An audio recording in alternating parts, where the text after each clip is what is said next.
Now to our next conversation. See, the EIU in its Africa Outlook 2024 report says African nations will feel the financial squeeze created by excessive debt and a heavy debt repayment burden in 2024, which will weigh on economic growth and stability in some countries. Joining us now is Ibukun Moyeni, a sub-Saharan Africa economist at Vetiver Research, joining me via Zoom. Great to have you on the show. Good afternoon.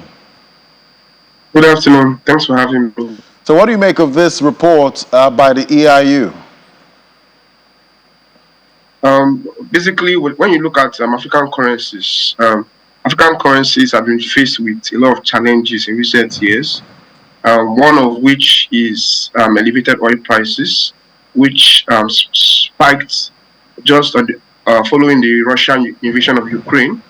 But in 2023, even when that risk has somewhat subsided, and we've seen commodity price change ease, the most recent or the still lingering factor is actually high interest rates. So in the US, for instance, interest rates have been rising since end of 2021, and we have seen interest rates rise significantly in the US. And what this does is this reduces investors' sentiment towards emerging market assets. So when you see more attractive interest rates in a safe environment like the US, you find out that a lot of investors will pack their funds from emerging markets and then move to the US. And we also note that most of these African economies are also dependent on dollar, right? A study by the IMF showed that a 1% depreciation in African currencies leads to a 0.2% increase in inflation in African economies.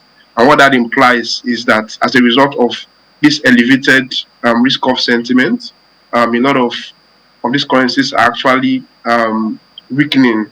And we also know that there's actually a weak fundamental when you look at the product and export capacity of these economies.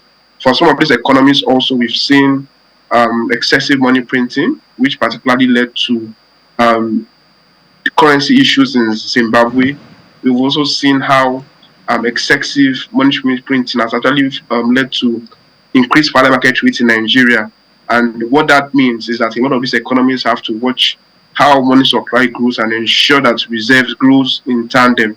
And what we've seen is that a lot of these economies grow their money supply, they print a lot of money, but yet production does not increase. And as a result, that leads to a decline in reserves.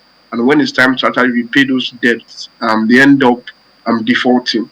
So as a result, that's why you are seeing this very bearish outlook as regards SSA currencies of Africa as a whole. So we think that if countries can actually focus more on productive capacity, how can they look at their import bill and find a way to find alternative sources? For instance, if you discover that services import or services is taking a huge chunk of your FX, you can look at how can you improve your domestic health and educational sector so that you can actually substitute that and make it more suitable for development. And the report also forecasts a double-digit drop for the Naira. What do you think can be done to avert this? So for the Naira, looking at the fundamentals, really, looking at trade initially, looking at the trade indicators, there are some reasons to cheer. Why? Because following subsidy removal, imports dropped by about 7%, oil imports particularly, dropped by 7%, and that led to a decline of about 62% in overall imports. But we did not see this lead to any appreciable increase in improvement in exchange rate, because for Nigeria is battling with excess money supply. And when you combine the excess money supply with our low reserve, also with the fact that the net reserve is much lower than we think, that actually paints a very bearish picture for the Naira. And of course, we've seen measures in recent times to try and stem the slide in the Naira. However, we think that that measure should actually focus more on money supply, beginning with the ways and means advances. We understand that there was a move to securitize ways and means advances, but what we've seen in paper terms is basically a restructuring that could actually make the fiscal outlook for the short term to be better, such that the government does not really have to pay interest on ways and means for a while, or pay the principal, which is there was a moratorium basically following the securitization of ways and means. But in reality, that money is still in circulation, and if that money is in circulation, if interest rates are not high enough to absorb it, or there are no direct measures to ensure that money is repaid, there will be a lot of excess cash chasing the Naira, and that's why we think that if that securitization mechanism should be put in place to ensure that that 23 trillion is put out of circulation, right? And when we are seeing a devalued exchange rate, which actually helps our export receipts, what happens is once you devalue your currency, you can actually earn much more in your local currency. But looking at the Nigerian Naira, they also have to monitor the fact that the excess FAC inflows needs to be properly monitored, such that increases in FAC inflow should be geared towards productive activities. Else, it could actually further increase the money supply. We recently witnessed a 2.2 trillion supplementary budget, which also adds to the money supply once that money is raised. And all these factors combined shows that measures need to be put in place to actually reduce the growth in ways and means advances or in money supply. And once that is done, we could actually gear the funds we have into productive capacity, expand our productive base, refine crude oil.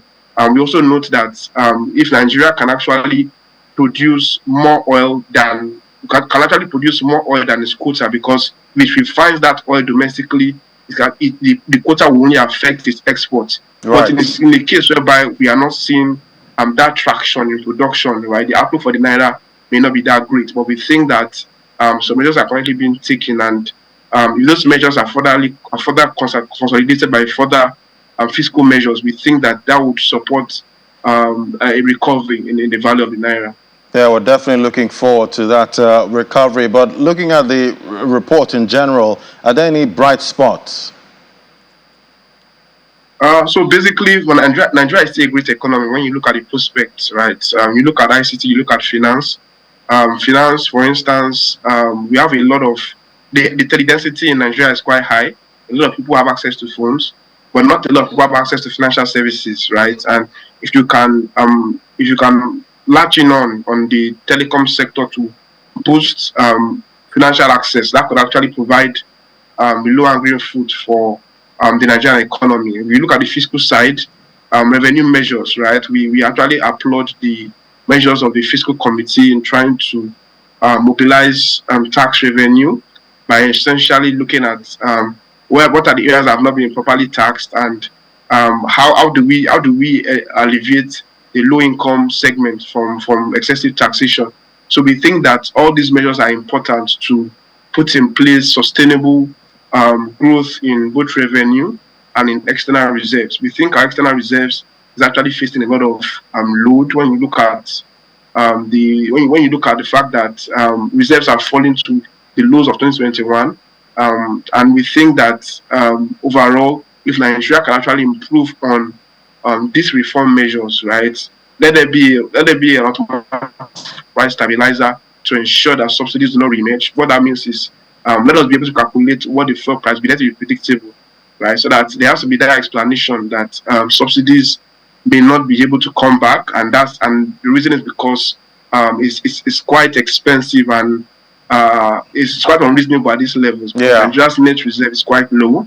We cannot keep affording to pay high subsidies that exceeds even our revenues. So we think if these measures are put in place, as long as high interest rates to stem the growth in money supply, we think that we will probably be getting there gradually.